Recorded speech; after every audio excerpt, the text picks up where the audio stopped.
அகவல்ல சொன்ன அந்த அகவல்ல சொன்ன சிவமே சிவமே என்று வருதுல்ல. இந்த சிவம் என்பது இப்போ எல்லாரும் நினைப்பது போல சமயத்தில் சொல்லப்பட்ட சிவபெருமானையோ அல்லது உருத்திரமூர்த்தியோ குறிப்பதல்ல.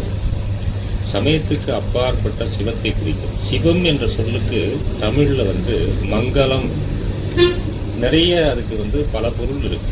அதாவது அது பல பொருள் பன்மொழின்னு சொல்லுவாங்க இலக்கணத்துல. பல பொருள் பன்மொழி, ஒரு சொல்லுக்கு பல பொருள்கள். அதுபோல சிவம் என்பதற்கு அவ்வளவு சிறப்பான பெயர். ஆனா பெருமான் சொல்றது சிவம் என்பது என்ன அப்படிங்கிறதுக்கு பெருமான் ஒரு விளக்கம் சொல்றாங்க. இது வரைக்கும் ஆக இதுல இப்ப நான் சொன்னதுலேருந்து தெரியுது, சமயத்துல சைவ சமயத்துல சொல்லப்பட்ட சிவபெருமானை, அதாவது உருத்திரமூர்த்தியை குறிக்கும் சொல் அல்ல என்பது அதை நிச்சயித்துக் கொள்ளணும். பிறகு சிவம் என்பது எதை பற்றி சொன்னார் என்று சொன்னா, பெருமான் என்ன சொல்றாங்க அப்படின்னு கேட்டா, சிவம் என்று சொல்லல சிகரம், வகரம், மகரம், இந்த மூணு இருக்கு. இந்த மூணு சொல்லும் மூன்று நிலையை குறிக்குதுங்கிறது. இந்த மூன்று நிலையையும் உள்ளடக்கியவன் இறைவன். அந்த இறைவனுக்கு தான் சிவம் என்ற பொருள். அது என்ன மூணு நிலை அப்படின்னா, முதல்ல சிகரம்னு சொல்ற. இதுதான் இந்த சிகரத்துக்கு பெருமான் சொல்ற விளக்கம் அனாதின்னு சொல்ற.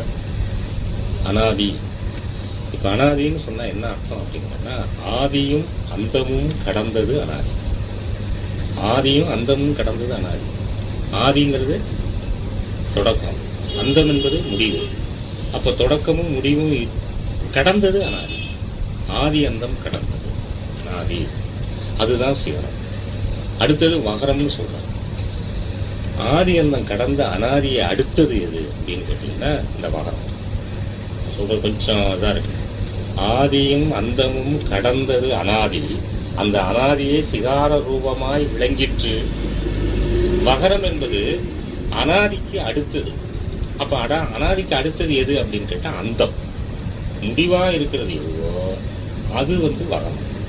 அதுக்கு பேர் தான் அறிவு. அதுதான் அறிவு. அது சிவத்தை அடுத்து, சிகரத்தை அடுத்து.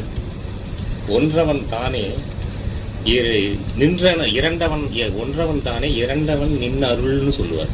ஒன்றவன் தானே, திருமந்திர மூலர்.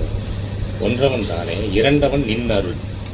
மூன்றினில் நின்றனம், நான்கு விரிந்தனம், ஐந்து வென்றனம் சொல்லிட்டே போவார். அது மாதிரி ஒன்றாகிய இறைவனுக்கு அடுத்தது யாரு? அருள். ஒன்றாகிய இறைவனுக்கு அடுத்தது யாரு?